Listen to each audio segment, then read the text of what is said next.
अभी जो लल्लन टॉप पे एक बहस हुई तो सुन के लोगों को मजा बहुत आया होगा। हार जीत का खेल देखने के लिए दुनिया इतनी परेशान है। जावेद साहब भी तर्क दे रहे थे, मैं तो एक दो लाइन सुना। इस दुनिया में जब भी ईश्वर पे बहस होगी, किसी स्त्री को कहता आई लव यू, स्त्री ने चाटा मार दिया। शब्द से बड़ा धोखा इस ब्रह्मांड में कुछ भी नहीं है। अगर ईश्वर है तो उसने शैतान को क्यों बनाया? मजा लेने के लिए बनाया? ये धन, ये पद, ये सब माया के हिस्से हैं, मन से जुड़े हैं। रावण मायावी है, तो सोने की लंका है उसके। अगर आप ब्रह्म के साथ हैं और धन मांग रहे हैं तो गलत आदमी से गलत चीज मांगना। लता मंगेशकर सबसे बड़ा, ईश्वर की सबसे बड़ी कृपा यही है, इसीलिए आपके किसी भी काम में परफेक्शन नहीं है। ये समाज, ये परिवार, ये घर द्वार, मकान, जायदाद सब छोड़ दे, कुछ नहीं छोड़। आचार्य रजनीश का बड़ा फेमस स्टेटमेंट है, भागो मत, जागो। अभी जो लल्लन टॉप पे एक बहस हुई, उसको सुन के लोगों को मजा बहुत आया होगा, क्योंकि बहस में एक आदमी हारता है, एक आदमी जीतता, और हार जीत का खेल देखने के लिए दुनिया इतनी परेशान है। विचारों से नहीं बचना चाहती वो। रहस्यवाद, ईश्वर मिस्टिसिज्म का हिस्सा है। अगर रहस्यवाद, मिस्टिसिज्म, अगर इस ईश्वर को कोई समझा ले जाए, भाई साहब इस दुनिया पे सारा दुख ही खत्म हो जाए, सारा कष्ट खत्म हो जाए। क्योंकि इस संसार में जो दुख है वो सिर्फ इग्नोरेंस की वजह से है, अज्ञानता। भगवान ने नहीं बनाया है। इस ब्रह्मांड में, यूनिवर्स में सब कुछ ब्रह्म है, भगवान, ईश्वर, गॉड। तो शैतान, ये क्वेश्चन बड़ा बार बार आता है। लोग कहते हैं कि भगवान ने फिर शैतान को क्यों बनाया? भगवान ने नहीं बनाया है चचा। भगवान क्यों बनाएगा शैतान को? क्यों बनाएगा? क्यों भगवान, गॉड, अल्लाह, इनमें से किसी ने शैतान को नहीं बनाया है। शैतान इंसान की अज्ञानता है, और इस अज्ञानता, इग्नोरेंस, और इस अज्ञानता की वजह से इस संसार में दुख है, कष्ट है। जावेद साहब भी तर्क दे रहे थे, मैं तो एक दो लाइन सुना। इस तरह की बहसें मैं सुनता नहीं। मैंने सुना मुफ्ती साहब जीत गए, मुफ्ती साहब को जीतना ही था, मुफ्ती साहब को जीतना ही था। भाव तर्क पर कभी हावी नहीं हो सकता। इस दुनिया में जब भी ईश्वर पे बहस होगी, एक बड़ी प्यारी घटना घटी जो जावेद अख्तर साहब के बीच घटी और मुफ्ती साहब के साथ घटी। वही घटना घटी, बड़ी प्यारी, बहुत प्यारी। लेकिन अब जावेद साहब चूंकि एथिस्ट है ऐसा मुझे लगता है, और एनलाइटेंड नहीं है, पढ़े लिखे हैं, ज्ञानी है, बहुत प्यारे इंसान है। कभी कभी मैं सुनता हूं, उनको बहुत अच्छा लगता है जावेद साहब को सुनकर, अच्छी बातें करते हैं। लेकिन जावेद साहब एनलाइटेंड नहीं है, मिराज नहीं घटित हुआ उनको मिराज के बारे में पढ़ना चाहिए और मिराज के रास्ते पे चलना चाहिए। खैर, बाय द वे, ऐसा हुआ कि केशव चंद्र सेन, बहुत बड़े ज्ञानी, बंगाल के बहुत बड़े, तो बहुत बड़े ज्ञानी, तो एथिस्ट, बोले भगवान है ही नहीं। तो लोगों ने कहा कि गुरुजी, ये काली जी का जो मठ है ना कलकत्ता, बोले वहां एक सज्जन रहते हैं, रामकृष्ण परमहंस। वो तो कहते हैं कि माँ काली के उसमें वो डूब जाते हैं और माँ काली दर्शन देती है और ये और वो फलाना। केशव चंद्र सेन ने कहा अच्छा, बहस का आयोजन करो, बहस का आयोजन करो, बहस होगी, शास्त्रार्थ होगा। इंसान के पास शब्द छोड़कर है ही क्या? किसी स्त्री को कहता आई लव यू, स्त्री ने चाटा मार दिया, कहा बहन की तरह कहा था। शब्द से बड़ा धोखा इस ब्रह्मांड में कुछ भी नहीं है। कनक कनकते 100 गुनी मादकता अधिकाय, इन्हें खाए बौराए जग, इन्हें पाए बौराए। कनक शब्द है, एक कनक मतलब सोना, एक कनक मतलब धतूरा, एक ही शब्द है। यह है शब्दों की लीला।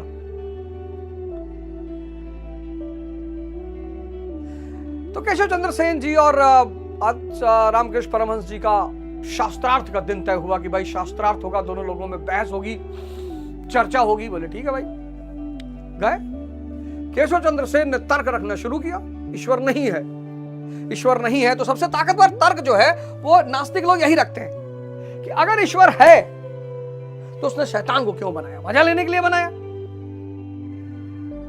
आदमी से मजा लेना चाहता था वो, इसलिए उसने शैतान बनाया। ये उनका सबसे ताकतवर तर्क है। और यहां पर अच्छे अच्छे आस्तिक मार खा जाते हैं। जैसे नास्तिकों का एक बड़ा प्यारा वो है कि भाई अगर भगवान न्याय करता है तो अच्छे कर्मों वालों को धन क्यों नहीं देता? ये भी उनका एक बड़ा ताकतवर तर्क है। मतलब नास्तिकों के बड़े प्यारे प्यारे तर्क है, बड़े प्यारे प्यारे। एक उनका तर्क है कि शैतान क्यों बनाया भगवान ने, बड़ा प्यारा तर्क है। एक उनका तर्क है कि बहुत अच्छे लोग इस संसार में कष्ट भोगते हैं, धन नहीं होता उनके पास, अच्छे पदों पे नहीं पहुंच पाते, उनका शोषण होता है। तो भगवान न्याय करता कहां हुआ? फिर सर्वशक्तिमान कहां हुआ? फिर तो शैतान सर्वशक्तिमान हो गया। लेकिन आज मैं आपको इस रहस्य पर से पर्दा उठाता हूं। पर्दा यह है कि दुनिया में भगवान, इस पूरे ब्रह्मांड में भगवान को छोड़कर कुछ भी नहीं, ब्रह्म को छोड़कर कुछ भी नहीं, ईश्वर को छोड़कर कुछ भी नहीं, कुछ भी है ही नहीं। तो शैतान यानी इग्नोरेंस, अज्ञानता।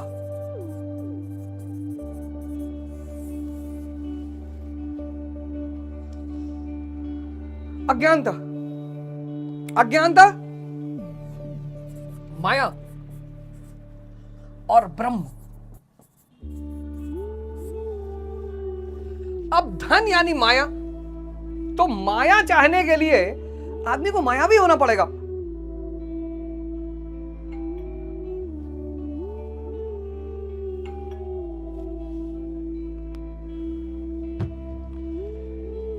पद पाने के लिए आदमी को मायावी होना पड़ेगा। उसमें ईश्वर क्या करे? ये धन, ये पद, ये सब माया के हिस्से हैं, मन से जुड़े हैं।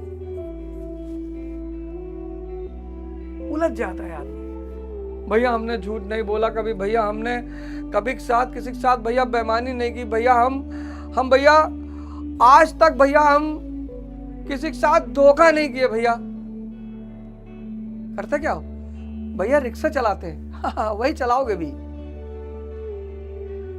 ये धन, ये पद, ये सत्ता, ये सब माया का हिस्सा है, मन से संचालित होते हैं।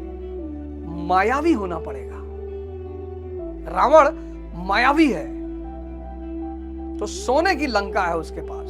अगर आप ब्रह्म के साथ हैं और धन मांग रहे हैं तो गलत आदमी से गलत चीज मांग रहे हैं। आप ब्रह्म के साथ क्या मांगेंगे? ज्ञान मांगेंगे, समझ मांगेंगे, साहस मांगेंगे, समाधि मांगेंगे। तो केशव चंद्र सेन ने तर्क देना शुरू किया कि शैतान क्यों बनाया मालिक ने? अगर वो, और शैतान इतना ताकतवर कैसा हो गया कि वो भगवान के बनाए इंसानों को कष्ट दे रहा। और केशव चंद्र सेन की हर बात पर परमहंस जी खड़े होकर नाचने लगते थे। वाह वाह वाह वाह वाह, क्या तर्क मारा, वाह क्या तर्क मारा। केशव चंद्र सेन कुछ देर तक तो बोलते रहे, बाद में लगा कि भैया तर्क मारा वो तो सही है, काटो तो मुझे। तो परमहंस जी ने एक बहुत प्यारी बात कही। बोले भाव को, शब्द को भाव से नहीं काटा जा सकता, शब्द को शब्द से ही काटा जा सकता है। मैं अनपढ़ आदमी, शब्द तो है ही नहीं मेरे पास सिर्फ भाव है। और भगवान शब्द के भूखे नहीं है। नमामि ईशमीशान निर्वाण रूपम विभम व्यापकम ब्रह्म वेदे स्वरूपम अजम निर्गुणम निर्विकलम निरीहम चिदाकाशमाकाश वासम भजेहम। इसके भूखे नहीं है भगवान। तो भगवान किसके भूखे हैं? भगवान भाव के भूखे हैं। ठंडक बढ़ गई है, ठंडक बढ़ गई है, तड़प रहे होंगे लोग। आप में से जिन लोगों को मेरे इस गीता के प्रोग्राम से 0.1% भी फायदा हुआ होगा, तो फीस के रूप में किसी आदमी को एक शॉल दे दीजिएगा। लोई आती है, लोई खादी आश्रम में मिलती है, एक दे दीजिएगा इस ठंडक में। कार में चलते हैं तो कार में रख लीजिए, गाड़ी में बाइक में चलते हैं तो एक बैग में रख लीजिए। 300-400 रुपए की आती है। ये भाव है। माया हमेशा मायावी के पास रहेगी। तो दुख और कष्ट किसका परिणाम है? इग्नोरेंस। इसीलिए पिछला श्लोक जो हमने पढ़ा, यदा यदा ही धर्मस्य ग्लानिर्भवति भारत अभ्युत्थानम धर्मस्तदात्मानं सृजाम्यहम्, और इस श्लोक में मैंने आपसे कहा कि भजन की शुरुआत, ध्यान की शुरुआत, साधना की शुरुआत, प्रभु पद की शुरुआत कब? जब माया दिखाई पड़ने लगे। अव्वल तो ये किसी को दिखाई ही नहीं पड़ती, दिखती ही नहीं, बुजुर्गों को नहीं दिखती। 80 साल के बुजुर्ग, एक मूवी है नरम गरम, उत्पल दत्त की, कभी आपको मौका लगे तो मूवियां देखिए, ये मूवी देखिएगा, नरम गरम। उसमें एक ज्योतिषी जी हैं, तो वो अपने क्लाइंट से कहते हैं, उनकी उम्र होती है 60 साल की, 62 साल की, उनकी पत्नी की उम्र होती है 20 साल की। तो उनका क्लाइंट कहता है कि महाराज ये क्या अनर्थ का डाल आ रहा है? बोले हीरा कभी बूढ़ा नहीं होता, अंगूठी बूढ़ी होती है, हीरा यानी पुरुष। क्या तर्क है भाई? उनके इस तर्क से प्रभावित होके 60 साल में वो भी 20 साल की एक स्त्री को ढूंढ रहे होते हैं। माया समझ में अगर आने लगे, मतलब समझ में आने लगे, यही प्रभु कृपा है, और दिखाई पड़ने लगे, ये भगवान का पहला आशीर्वाद है कि माया समझ में आने लगे। वो झुंझुन वाला 40,000 करोड़ के मालिक, डेथ हो गई बेचारी की, अशांत, बीमार, आईसीयू। सीसीडी कैफे के मालिक, सुसाइड। स्टीव जॉब्स, घोर निराशा। लता मंगेशकर, सबसे बड़ा एग्जाम्पल। कितना सम्मान था उस महिला का इस देश में। लता मंगेशकर जी का बहुत सम्मान इन देश में। ऐसा कुछ, ऐसा बड़े सारे व्यक्तित्व हैं, उनके मानने वाले भी हैं, नफरत करने वाले भी हैं, लेकिन लता मंगेशकर जी ऐसी शख्सियत है इस देश की थी, मतलब जिसका मुझे लगता है कि उनसे कोई नफरत नहीं करता था। लेकिन उनके अंतिम जो वक्तव्य हैं वो यही है कि अगली बार मैं लता मंगेशकर होकर नहीं पैदा होना चाहती। सब मिला जीवन में, सम्मान मिला, भारत रत्न मिला, धन मिला, नाम मिला, लेकिन वो लता मंगेशकर होकर नहीं पैदा होना चाहती।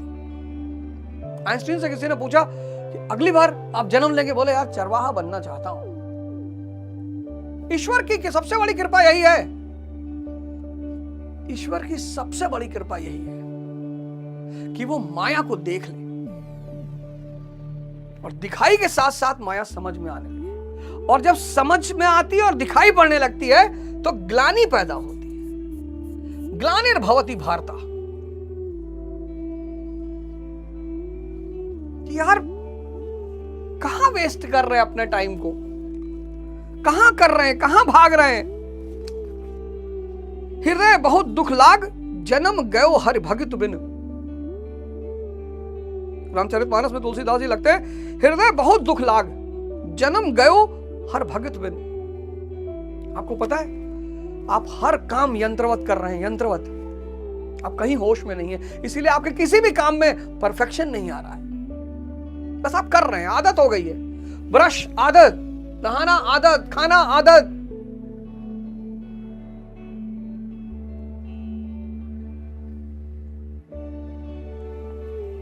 तुलसी हरिनाम सुधा तज, सठ हठ पियत विषय विष मांगे। तुलसी हरिनाम सुधा तज। अब यहां पर एक ही बात फंसती है कि भैया सिर्फ भगवान, 24 घंटा भगवान, ये समाज, ये परिवार, ये घर दुआर, मकान, जायदाद सब छोड़ दे। नहीं भैया, कुछ नहीं छोड़ना है। इसीलिए मैं बार बार भगवान कृष्ण की बात करता हूं। भगवान राम ने कुछ छोड़ा? नहीं छोड़ा। आप क्यों छोड़ रहे हो?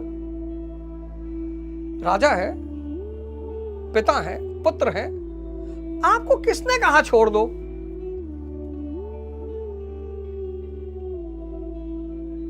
ध्यान को जीवन बना, भागो मत। आचार्य रजनीश का बड़ा फेमस स्टेटमेंट है, भागो मत, जागो। हर क्रिया में, हर क्रिया, ये जो करता है ना, तुम्हारी सांसें, अगर ये सांसें निकल जाएं, फिर तुम्हारा मन कुछ भी नहीं कर पाएगा। करता कौन है? ये सांसें। इन्हीं सांसों से फिर से जुड़ जाना है। और ये जो कर्ता बना बैठा है, यानी मन, मैं यानी मन कर्ता बना बैठा है। कर्ता, यही अहंकार है। समझिए अहंकार क्या है। बहुत सारे लोग अहंकार का मतलब ही नहीं समझ पाते। मैं यानी मन, यानी कर्ता, यानी अहंकार। इसी अहंकार को खत्म करना है। ये जो मैं है, ये जो मन है, ये जो तीसरी आंख है, थर्ड आई, ये सिर्फ दृष्टा है। कर्ता कौन है? ये सांसें। कर्ता ये सांसें हैं। ये दृष्टा बन गई है और मन कर्ता बन गया। यही जीवन में कष्ट का कारण है। मन बन गया है कर्ता और सांसें बन गई हैं दृष्टा। आप सिगरेट पी रहे हो, ये देख रही हैं। आप शराब पी रहे हो, ये देख रही हैं। आप नशा कर रहे हो, ये देख रही हैं। ये करवा रहा है। ध्यान एक क्रांति है। ध्यान जो है वो क्रांति है। कैसे क्रांति है? मन को दृष्टा बना लेना है और सांसों को कर्ता बना लेना है। बस यही 1,00,000 करोड़ रुपए का सिद्धांत है। ये कभी होगा तो दे देना, कोई बात नहीं। कभी होगा तो दे देना। एक आध किश्त ही दे देना यार, कोई जबरदस्ती थोड़े है। अभी मांग थोड़ी रहे हैं। गुरुदेव भगवान के आश्रम में चले जाना, वहां कुछ दे देना। स्वामी अड़गड़ानंद महाराज, किसी को रास्ते में खाना खिला देना। ठंडक है, किसी को एक लोई खरीद के दे देना। एक ही दे दो यार, क्या फर्क पड़ता है। आज संडे की पार्टी छोड़ दो। आज मत करो पार्टी। एक वीकेंड की पार्टी समाज के नाम, संसार के नाम, भगवान के नाम, गुरु के नाम, बस एक वीकेंड। अभी न्यू ईयर आ रहा है। आप में से बहुत सारे लोग बहुत पार्टी सेट करोगे। 10-10 लाख, 20-20 लाख, 25-25 लाख पार्टियों में खर्चा करोगे। तो जो 10 लाख खर्चा करोगे ना, उसमें से 1,000 रुपए में 2 कंबल बंटवा दो यार। ये